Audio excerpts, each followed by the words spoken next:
The large studio lights glowed brightly, casting sharp shadows across the set. The audience sat eagerly in their seats, chatting among themselves as they waited for the show to begin. This was one of the most popular talk shows on television, hosted by a woman named Lisa Hartman. Known for her quick wit, bold personality, and no-nonsense attitude, Lisa had built a reputation as someone who could cut through lies and nonsense with just a few pointed questions. Her guests ranged from celebrities to activists, but tonight's guest was different. He wasn't famous, nor was he particularly charismatic. His name was David Miller, and he looked like an ordinary man. Average height, wearing a simple suit that didn't quite fit right, with thinning hair and glasses perched on his nose. David sat nervously in the green room before being called onto the stage. He clutched a worn leather folder tightly in his hands, its edges frayed from years of use. Inside it were documents he'd spent months gathering, piecing together information that he believed would change everything. To him, this wasn't just another appearance on a talk show. It was his chance to tell the truth, to reveal something he thought the world needed to hear. But as the minutes ticked away, doubt crept into his mind. Would anyone believe him? Or would they dismiss him as another crackpot with wild theories? On the other side of the curtain, Lisa was already warming up the crowd. She smiled widely, waving at the cheering audience while her team adjusted her microphone and smoothed out her sleek blazer. Lisa loved moments like these, the energy, the anticipation, the knowledge that millions of people would be watching her every move. Tonight's episode promised to be entertaining. The producers had billed David as a conspiracy theorist, a label guaranteed to draw curiosity and debate. Lisa relished dismantling such guests, exposing their claims as baseless or absurd. It made for great TV, and she knew exactly how to play it. Finally, the stage manager signaled that it was time. The theme music blared, and the audience erupted into applause as Lisa welcomed everyone to the show. "Good evening, ladies and gentlemen," she said, her voice warm and confident. "Tonight we have a very interesting guest joining us. Some might say controversial. David Miller has been making waves online with his claims about government cover-ups and media manipulation. Now, I'll let you decide whether he's onto something, or if he's just spinning tales." She paused, letting the audience laugh, along with her playful tone. Then, turning toward the entrance, she added, "Please welcome David Miller." As David stepped onto the stage, the applause felt distant, almost muffled. He shook Lisa's hand briefly, feeling the weight of hundreds of eyes on him. Sitting down across from her, he adjusted his glasses and took a deep breath. The bright lights were hotter than he'd expected, and he could feel beads of sweat forming on his forehead. Lisa leaned forward slightly, her expression curious but tinged with skepticism. "So, David," she began, flashing her trademark smile, "tell us what brings you here today. What is this big revelation you're so eager to share?" David hesitated for a moment, choosing his words carefully. "Well, Lisa," he started, his voice steady despite his nerves, "I've spent years researching certain patterns in news reports, official statements, even interviews like this one. And what I've found suggests that there's more going on behind the scenes than meets the eye." Lisa tilted her head, raising an eyebrow. "Behind the scenes? That sounds ominous. Are you talking about secret societies? Aliens? Give us a hint." The audience chuckled again, clearly enjoying Lisa's light-hearted approach. David, however, remained serious. "No, nothing like that," he replied. "What I'm talking about is much closer to home. It's about how information is controlled and who benefits from keeping the public in the dark." Lisa leaned back, in her chair crossing her legs casually. "Okay, now you've got my attention," she said, though her tone suggested otherwise. "But let me ask you this. Why should anyone believe you? People make these kinds of claims all the time, but they rarely hold up under scrutiny." David nodded slowly, as if expecting the question. "That's fair," he admitted, "and I wouldn't expect anyone to take my word for it. Which is why I brought proof." With that, he reached into his folder and pulled out a single sheet of paper. It was neatly folded, its corners slightly worn from being handled so often. Placing it gently on the table between them, he pushed it toward Lisa. For a brief moment, the studio grew quiet. Even the usually boisterous audience seemed to sense that something unusual was happening. Lisa stared at the document, her smile faltering ever so slightly. She picked it up cautiously, unfolding it to reveal rows of text, official seals, and signatures. At first glance, it looked legitimate, but then again, so did many fabricated documents designed to fool people. "Well," Lisa prompted, looking back at David. "What am I supposed to be seeing here?" David met her gaze steadily. "Take a closer look at the names listed near the bottom," he instructed. Lisa obeyed, scanning the page until her eyes landed on one particular line. Her expression shifted instantly, from amusement to confusion, then to something harder to read. Shock? Anger? Fear? Whatever it was, it lasted only a fraction of a second before she masked it with her usual composure. "Interesting," Lisa murmured, setting the document down carefully. She glanced at the audience, who were now whispering amongst themselves, trying to figure out what was going on. Turning back to David, she asked, "Where did you get this? And what does it mean?" David leaned forward, his nervousness replaced by determination.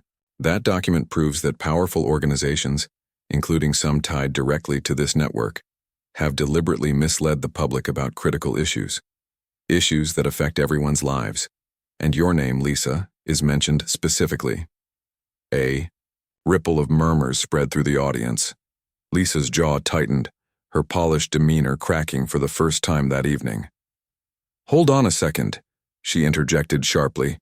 "You can't just drop a bombshell like that without backing it up. Do you realize how serious this is?" "I do," David replied calmly, "and I'm prepared to explain everything, if you'll let me." The tension in the room was palpable now. Lisa glanced at her producers off camera, silently seeking guidance. They gestured for her to keep going, sensing that this unexpected twist might actually boost ratings. Taking a deep breath, Lisa turned back to David. "All right," she said, forcing a smile. "Let's hear it. But remember, you're walking a fine line here." And with that, the stage was set for a confrontation unlike any the show had ever seen. For David, it was a moment of truth. For Lisa, it was a challenge to her authority and credibility. And for the audience, it was the beginning of a story they wouldn't soon forget. Lisa leaned back in her chair, her eyes narrowing as she studied David. The studio lights reflected off her perfectly styled hair, but her polished exterior couldn't hide the tension simmering beneath the surface. She had been caught off guard, something that rarely happened to her. For years, Lisa Hartman had prided herself on staying 2 steps ahead of her guests, dismantling their arguments with ease and wit. But now, sitting across from this unassuming man with his worn folder and steady gaze, she felt a flicker of unease. "All right, David," she said, her voice calm but tinged with impatience. "You've dropped this document on the table and you're claiming it ties me and my network to some kind of misinformation campaign. That's a pretty bold accusation, so let's break it down. Where did you get this so-called proof?" David adjusted his glasses, taking a moment to gather his thoughts. He knew this was the moment he'd been preparing for, the chance to explain everything without interruption. "I understand if it sounds far-fetched," he began, his tone measured. "But I didn't just pull this out of thin air. Over the past few years, I've been collecting evidence, emails, internal memos, leaked reports, all pointing to coordinated efforts by certain organizations to control the narrative." The audience, which had been buzzing quietly since the document appeared, grew even more restless. Some people shifted in their seats, craning their necks to catch another glimpse of the paper on the desk. Others whispered to their neighbors, speculating about what it could mean. Lisa, however, remained focused on David, her sharp eyes scanning his face for any sign of deception. "And these emails? These memos? They all lead back to me?" Lisa asked skeptically, gesturing toward the document.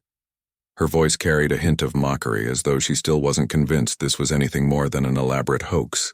"Come on, David, you expect us to believe that someone like me, a journalist, is involved in spreading lies?" David didn't flinch. "Not just you personally," he clarified. Your network, and others like it. These documents show how decisions are made behind closed doors, what stories get covered, what gets buried, and who benefits from it. It's not about individuals, it's about systems. But yes, your name is mentioned because of your role in amplifying certain narratives. Lisa's lips pressed into a thin line. She hated being put on the defensive, especially on her own show. Still, she couldn't deny that the document looked authentic, or at least convincing enough to raise questions. She glanced down at it again, her fingers tapping lightly against the edge of the table. Even if we assume this is real, she said slowly, why would anyone go through so much trouble to manipulate the news? What's the end game here? David leaned forward slightly, his expression earnest. It's about power, he explained. Information is one of the most powerful tools in the world. If you can control what people know or don't know, you can shape how they think, how they vote, even how they live their lives. Governments, corporations, media outlets, they all play a part in deciding what truths reach the public. And sometimes inconvenient truths get swept under the rug. Lisa raised an eyebrow, clearly unimpressed. So you're saying there's a grand conspiracy to keep us in the dark? That's quite the leap, David. Don't you think if something like this were really happening, someone would have exposed it by now? That's the thing, David countered. People have tried to expose it. Whistleblowers, investigative journalists, researchers, they've all come forward at different points. But when they do, they're often discredited, silenced, or ignored. Remember Edward Snowden, Julian Assange? Even mainstream reporters who dig too deep find themselves sidelined. It's not easy to fight against institutions with endless resources. The audience murmured again, some nodding along while others shook their heads dismissively. Lisa, sensing the growing divide, seized the opportunity to regain control of the conversation. Okay, she said, raising her hand slightly to quiet the crowd. Let's say, for argument's sake, that you're right. That there's this massive operation to manipulate the truth. Why should anyone trust you? You're just one guy with a folder full of papers. How do we know this isn't some elaborate stunt? David hesitated, knowing this question would come eventually. He reached into his bag once more, pulling out a second document. This one was thicker, bound together with staples and marked with timestamps and source labels. This isn't just my word, he said, sliding it across the table. These are copies of original files, cross-referenced with independent investigations. Everything I'm saying tonight is backed up by verifiable sources. Lisa picked up the new stack of papers, flipping through them quickly. Her brow furrowed as she scanned the contents. While she couldn't verify every detail on the spot, the sheer volume of information gave her pause. Could this man actually be on to something? Or was he simply a master manipulator, weaving fragments of truth into a web of lies? Before she could respond, the audience erupted into applause. A few people stood up, cheering loudly, while others booed and shouted objections. The noise was overwhelming, forcing Lisa to hold up her hand for silence. All right, everyone, settle down, she called out, her voice firm but strained. Once the room quieted, she turned back to David. Look, I'll admit you've certainly done your homework, but this is a lot to process both for me and for the viewers at home. Are you suggesting that every news outlet, every reporter is complicit in this supposed scheme? No, David replied firmly. Not every outlet, not every reporter. There are good journalists out there fighting to tell the truth, but they're outnumbered, overshadowed by bigger players with agendas. And when those agendas align with powerful interests, whether political, financial, or otherwise, the result is a distorted version of reality. Lisa exhaled sharply, rubbing her temples as if trying to ward off a headache. She wasn't used to feeling cornered, especially not on live television. Normally, she thrived in situations like this, turning the tables on difficult guests and leaving them scrambling for answers. But David wasn't backing down. If anything, he seemed more composed than ever, speaking with a clarity and conviction that made it hard to dismiss him outright. Well, Lisa said finally, leaning back in her chair once more, you've certainly given us a lot to think about. Whether or not your claims hold water remains to be seen. But I'll give you credit. You're not afraid to speak your mind." She flashed a tight smile, though it lacked its usual charm. "Let's take a quick commercial break, and when we come back, maybe you can walk us through some specific examples. Sound good?" David nodded, his grip tightening slightly on the edge of the table. He knew the battle wasn't over yet. Convincing Lisa and the millions of viewers watching at home wouldn't be easy. But for the first time in a long time, he felt hopeful. Maybe, just maybe, the truth had a chance to break through after all. As the cameras cut to black and the stage crew signaled for the break, the energy in the studio remained electric. Backstage, producers scrambled to discuss strategy, while members of the audience debated heatedly among themselves. On stage, Lisa stared at the documents in front of her, her mind racing. Whatever happened next, one thing was clear.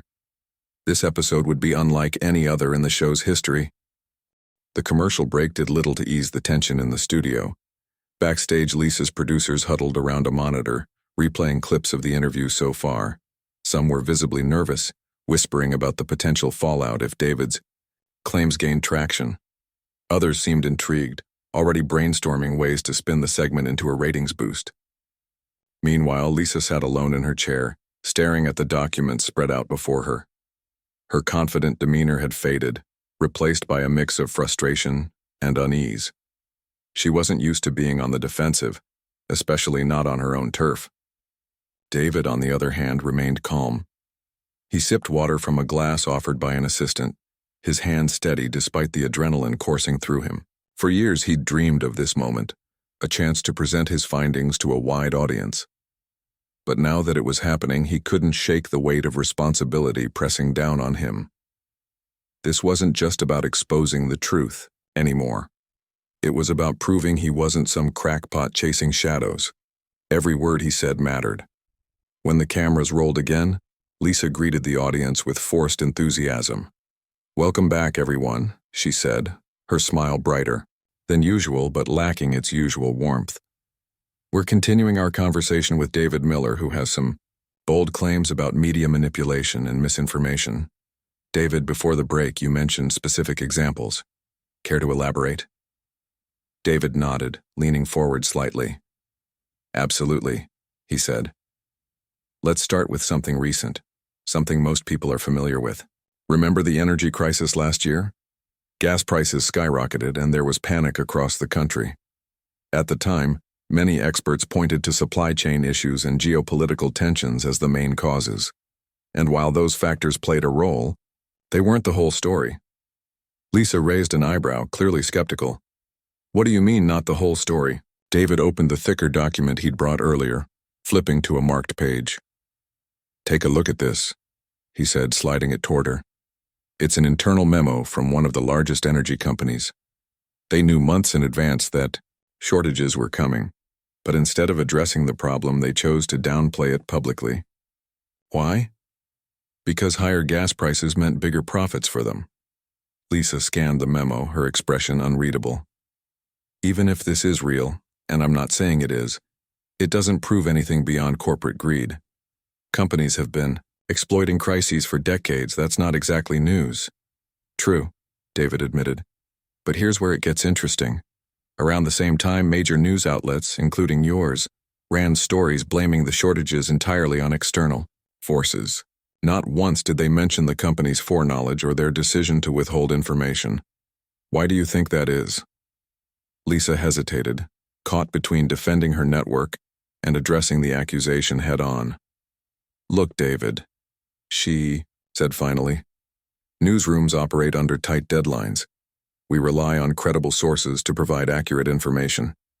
If those sources failed to disclose key details, that's not necessarily our fault." "Fair point," David replied. "But consider this. According to these documents, your network received multiple tips about the energy company's actions. Emails show executives discussing whether or not to pursue the story, and ultimately deciding against it. Does that sound like coincidence to you?" The audience gasped audibly, murmuring among themselves. Lisa's face flushed red, though whether from anger or embarrassment was unclear. "You're implying we deliberately ignored evidence because it didn't Fit our narrative? She demanded, her voice rising slightly. That's a serious accusation. I'm not implying anything, David said firmly. I'm showing you proof. These emails don't leave room for interpretation. Your network, and others like it, made a conscious choice to prioritize profit over transparency. Lisa clenched her jaw, gripping the edge of the desk tightly. For a moment it seemed like she might lash out, but instead she took a deep breath and composed herself. All right, she said. Her tone clipped. Let's move on. You mentioned another example earlier. What else do you have? David reached into his folder again, pulling out a second set of papers. This one involves healthcare, he explained. A few years ago, a pharmaceutical company released a drug that turned out to be dangerous. People got sick, some even died. Yet when independent researchers tried to warn the public, their studies were buried. Major outlets refused to cover the story, citing lack of evidence. Meanwhile, ads for the drug continued running uninterrupted. Lisa frowned, glancing at the documents. Again, this sounds more like negligence than conspiracy. Mistakes happen, David. It doesn't mean there's a coordinated effort to deceive people. It's not just negligence, David countered. These memos show communications between the drug manufacturer and several media executives. Payments were made in exchange for favorable coverage and suppression of negative reports. That's corruption, plain and simple. The audience erupted into murmurs once more, divided between disbelief and outrage. Lisa glanced at them nervously, aware that the tide of public opinion could shift quickly. She needed to regain control of the narrative, and fast.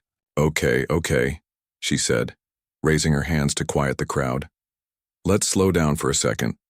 Even if everything you're saying is true, and I'm still not convinced, it paints a grim picture of the world. Are you telling me there's no such thing as honest journalism anymore? That every story we see is somehow tainted? David shook his head. Not every story. Like I said earlier, there are good journalists doing important work, but they're fighting an uphill battle. When powerful interests dictate what gets covered, and what doesn't, the system itself becomes flawed. My goal isn't to destroy trust in the media. It's to expose the cracks so we can fix them. Lisa exhaled sharply, rubbing her temples again. She looked genuinely conflicted, torn between dismissing David outright and acknowledging the possibility that he might be right. After a long pause, she turned to the audience. Folks, I'll be honest, I don't know what to make of all this. What David is presenting challenges everything we think we know about how information works. Whether it's true or not, one thing is clear. It raises important questions. Questions we need to keep asking. The audience applauded, though the reaction was mixed. Some clapped enthusiastically, clearly moved by David's words. Others crossed their arms, shaking their heads in disbelief. Lisa, sensing the complexity of the situation, decided to pivot. Before we wrap up, she said, turning back to David, is there anything else you want to share? Any final thoughts? David hesitated, then nodded. Just this, he said, pulling out one last document. This isn't about me. It's about holding power accountable. If even one person walks away from this interview questioning what they read or hear and demanding better, then it's worth it. Lisa stared at him for a moment, her expression softening ever so slightly. Whatever doubts she still harbored, she couldn't deny the passion driving him. As the show wrapped up, she thanked David politely, though her usual charm felt strained. The audience filed out of the studio, buzzing with excitement and debate. For Lisa, however, the night was far from over. The implications of what had just unfolded weighed heavily on her mind, and she knew the fallout would follow her long after the cameras stopped rolling. The moment the show ended, the studio erupted into chaos. Crew members rushed to dismantle equipment while producers huddled in urgent discussions backstage. Lisa Hartman disappeared quickly, avoiding eye contact with anyone as she made her way to her dressing room. Her face was pale, her usual confidence replaced by a quiet unease. She closed the door behind her and leaned against it, letting out a long, shaky breath. The weight of what had just transpired pressed down on her like never before. David, meanwhile, stood near the exit, surrounded by curious audience members who wanted to ask him questions or shake his hand. Some praised him for his bravery, while others challenged him, demanding more proof. He answered patiently, his voice steady but tinged with exhaustion. Despite the whirlwind of attention, he couldn't help feeling a sense of relief. For years, he'd carried this burden alone, poring over documents late at night and wondering if anyone would ever listen. Now, finally, people were paying attention, even if they weren't all convinced. Back in her dressing room, Lisa stared at herself in the mirror, barely recognizing the woman staring back. Her perfectly styled hair and makeup felt superficial now, like a mask hiding something deeper. She replayed the interview in her mind, focusing on David's calm demeanor and the damning evidence he'd presented. Was it possible? Could her network and she herself be complicit in spreading misinformation? The thought gnawed at her, refusing to let go. Her phone buzzed incessantly on the vanity table, notifications pouring in from social media and news outlets. The segment had gone viral almost instantly, sparking heated debates online. Some viewers called her courageous for giving David a platform, while others accused her of being part of the problem. One tweet caught her eye. "If Lisa Hartman is really innocent, why does she look so guilty?" It stung more than she cared to admit. Unable to sit still, Lisa grabbed her coat and slipped out of the studio unnoticed. Outside, the cool night air hit her face, offering a brief reprieve from the suffocating tension inside. As she walked aimlessly through the city streets, her thoughts drifted to earlier moments in her career, the times she'd dismissed guests like David without a second thought. Had she been too quick to judge? Too eager to label them conspiracy theorists without digging deeper? She hated to think she might have contributed to the very system David was trying to expose. Across town, David sat in a small cafe, sipping coffee as he scrolled through his phone. His inbox was flooded with messages, emails, texts, even voicemails from strangers thanking him for speaking out. Journalists reached out asking for interviews, activists invited him to speak at events, and ordinary citizens shared their own stories of frustration with mainstream media. It was overwhelming but also validating. For the first time, he didn't feel completely alone in his fight. But amid the praise, there were also threats. Anonymous accounts sent him hateful messages, accusing him of lying or fabricating evidence. Some warned him to stop digging, claiming he was playing a dangerous game. David sighed heavily, deleting the worst ones without responding. He knew this kind of backlash came with the territory, but that didn't make it any easier to handle. By midnight, Lisa found herself sitting on a park bench, staring blankly at the fountain in front of her. Her phone buzzed again, and this time, she picked it up. It was a text from her boss. "We need to talk ASAP." Her stomach sank. She knew exactly what this was about, the fallout from tonight's show. Her heart raced as she debated whether to call him immediately or wait until morning. Finally, she dialed the number, bracing herself for the conversation. "Lisa." Her boss said sharply when he answered. "What the hell happened out there?" She hesitated, unsure how to respond. I don't know," she admitted quietly. He came prepared, with documents and emails. I didn't see it coming. There was a long pause on the other end of the line. "Do you believe him?" her boss asked bluntly. Lisa swallowed hard. "I don't know what to believe anymore," she confessed. "Some of it feels too specific to be fake, but I can't say for sure." Her boss sighed heavily. "This isn't good, Lisa. You know how delicate things are right now. We can't afford to have our credibility questioned, not after everything we've built." "I understand," Lisa replied, though her voice lacked its usual conviction. "But what am I supposed to do, pretend nothing happened?" "No," her boss snapped. "You're going to address it head on. Tomorrow morning, we'll release a statement saying you reviewed the documents during the break and found inconsistencies. Frame him as someone with good intentions but flawed evidence. Got it?" Lisa froze, her fingers gripping the phone tightly. "And if the evidence turns out to be real?" she asked cautiously. Another pause. "Then we deal with that bridge when we come to it," he said firmly. "For now, protect the brand. That's your job." Lisa hung up. her chest tight with conflicting emotions. On one hand, she understood the importance of protecting the network. It was her livelihood after all.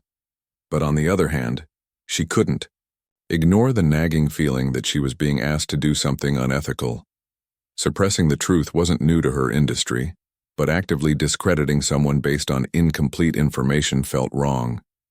Meanwhile, David returned to his modest apartment, where piles of research materials covered every available surface. He spread out the documents on his dining table, reviewing them once more to ensure he hadn't missed anything. Though the interview had gone better than expected, he knew the battle was far from over. Powerful people wouldn't take kindly to having their secrets exposed, and he fully expected pushback from both the media and those implicated in his findings. As he worked, his phone buzzed yet again. This time it was a message from an unknown number. "You did well tonight. Keep going." There was no name attached, but the words brought a faint smile to his face. Whoever it was, they believed in him, and that mattered more than he could put into words. Hours later, as dawn broke over the city, Lisa lay awake in bed staring at the ceiling. Sleep eluded her, her mind racing with unanswered questions. Was she truly part of the problem, as David suggested? Or was she simply a cog in a much larger machine? Either way, she realized she couldn't keep ignoring the cracks in the system. Something had to change, but whether she had the courage to be part of that change remained to be seen. The next morning, Lisa arrived at the studio earlier than usual, her mind still heavy with thoughts of the previous night's events. The parking lot was nearly empty, save for a few early bird employees who shot her curious glances as she walked briskly toward the building. She avoided their eyes, clutching her coffee cup tightly as if it could shield her from the storm brewing inside. When she stepped into her office, she found a thick folder waiting on her desk, marked urgent. It was from her boss, containing talking points and instructions for damage control. Lisa sat down heavily in her chair, opening the folder with a sense of dread. Inside were carefully crafted statements designed to discredit David's claims without outright denying them. Phrases like unverified sources and lack of concrete evidence jumped out at her, along with suggestions to cast doubt on his motives. The strategy was clear: paint him as a well-meaning but misguided individual whose accusations couldn't be substantiated. As she read through the pages, Lisa felt a growing unease. This wasn't journalism. It was manipulation. And yet here, she was being asked to play along. Across town, David woke up to the sound of his phone buzzing incessantly. News outlets had picked up the story, and his name was trending online. Some articles praised him as a whistleblower shedding light on systemic corruption, while others labeled him a conspiracy theorist peddling half-truths. Social media was ablaze with arguments, memes, and hashtags supporting or mocking him. He scrolled through the posts briefly before setting his phone aside. None of this was surprising. He'd expected backlash, but it still weighed on him. For every supportive message, there were dozens of insults and threats. Later that afternoon, Lisa appeared on a rival network's morning show, invited to discuss the viral interview. The host greeted her warmly, though there was an unmistakable edge of curiosity in her tone. "So, Lisa," the host began, leaning forward slightly. "Last night's episode has certainly sparked a lot of conversation. How do you feel about the way things unfolded?" Lisa forced a smile, her practiced charm masking her inner turmoil. "It was intense," she admitted. "David came prepared, I'll give him that. But as I reviewed the documents during the break, I noticed some inconsistencies. While his intentions may have been good, the evidence he presented doesn't quite hold up under scrutiny." The host raised an eyebrow, clearly intrigued. "Inconsistencies? Can you elaborate?" "Well," Lisa said, choosing her words carefully, "some of the emails and memos he shared appear to be incomplete, or taken out of context. Without access to the full picture, it's hard to draw definitive conclusions. That's why we need to approach these claims with caution." Her response was calculated, designed to sow doubt without directly attacking David. Yet even as she spoke, she couldn't shake the guilt gnawing at her conscience. She knew she was towing the line between protecting her career and betraying her principles. Every word felt hollow, each sentence rehearsed rather than genuine. Back at his apartment, David watched the segment unfold on his laptop. His expression remained neutral as Lisa methodically dismantled his credibility. He'd anticipated this kind of pushback. It was part of the playbook. But seeing it happen in real time stung more than he expected. Still, he refused to let it discourage him. If anything, it strengthened his resolve. They could try to discredit him all they wanted, but he had the truth on his side. As the day wore on, public opinion began to shift. Skeptics seized on Lisa's comments, using them to dismiss David's claims entirely. Others, however, dug deeper, searching for answers beyond what had been presented on the show. Online forums buzzed with amateur sleuths analyzing screenshots of the documents David had shown, cross-referencing names and dates with publicly available records. Slowly but surely, pieces of the puzzle started coming together. One such forum caught the attention of a young investigative journalist named Emma Carter. Known for her relentless pursuit of hidden truths, Emma had spent years exposing corporate misconduct and government overreach. When she stumbled upon threads discussing David's documents, something clicked. The patterns matched cases she'd investigated in the past, cases where powerful entities had silenced whistleblowers and buried inconvenient truths. Intrigued, Emma reached out to David via email, introducing herself and expressing interest in collaborating. David hesitated at first. Trust didn't come easily to him anymore, but after exchanging a few messages, he agreed to meet her. They arranged to talk over video call later that evening, both aware that this could be a turning point. That night, as they connected virtually, Emma wasted no time getting to the heart of the matter. "I've looked into some of the names and companies mentioned in your documents," she said, holding up annotated printouts. "They match scandals I've reported on before. There's definitely something here worth exploring further." David nodded, relief washing over him. "I knew I couldn't do this alone," he admitted. "But with someone like you involved, maybe we can actually make a difference." Emma smiled faintly, though her eyes reflected the gravity of the task ahead. "We'll need to tread carefully," she warned. "People will try to shut us down, and not just with words. Are you ready for that?" "I've been ready for years," David replied firmly. "This isn't just about me anymore. It's about everyone who deserves to know the truth." Meanwhile, Lisa returned home exhausted, haunted by the faces of angry viewers accusing her of betrayal. She poured herself a glass of wine and sank onto her couch, scrolling through social media despite knowing it would only upset her further. One comment stood out among the rest. "You used to inspire us. Now you're just another cog in the machine." The words hit her like a punch to the gut. For hours, she wrestled with conflicting emotions. Part of her clung to the safety of her career, terrified of losing everything she'd worked so hard to build. But another part, a quieter, more persistent voice, urged her to take a stand. What if David was right? What if the system she'd spent years defending was rotten to its core?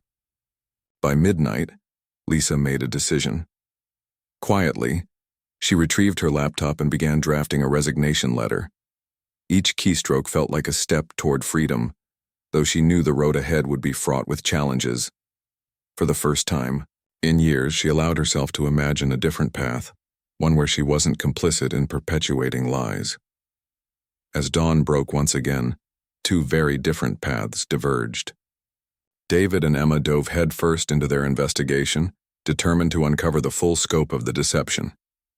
Meanwhile, Lisa packed up her belongings, leaving behind the world she'd known for so long.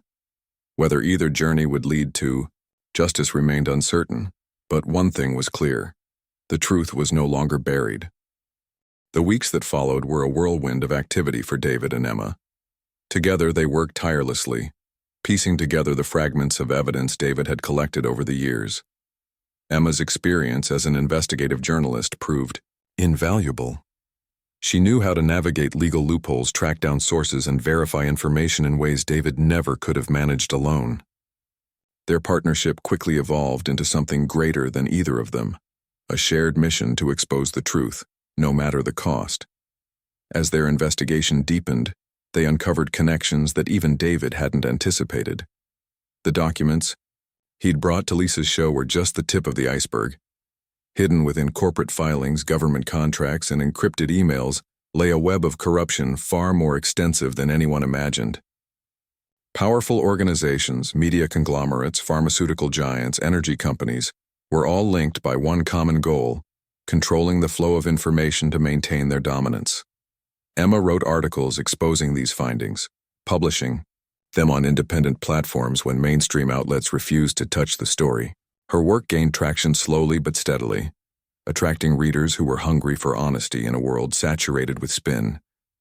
Meanwhile, David appeared on podcasts, gave interviews to smaller networks, and spoke at grassroots events, sharing his story with anyone willing to listen.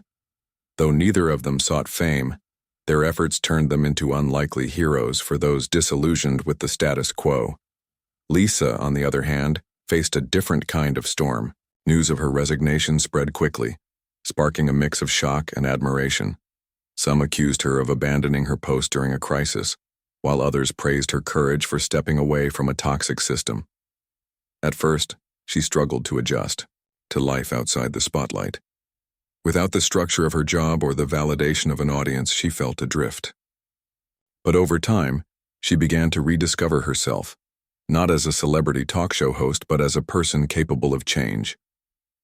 One evening, Lisa received an unexpected email from Emma.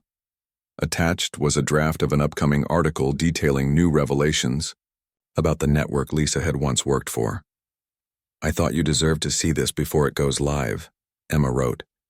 "You don't owe us anything, but if you're ready to speak out, we could use your voice." Lisa stared at the screen for a long time, her heart pounding.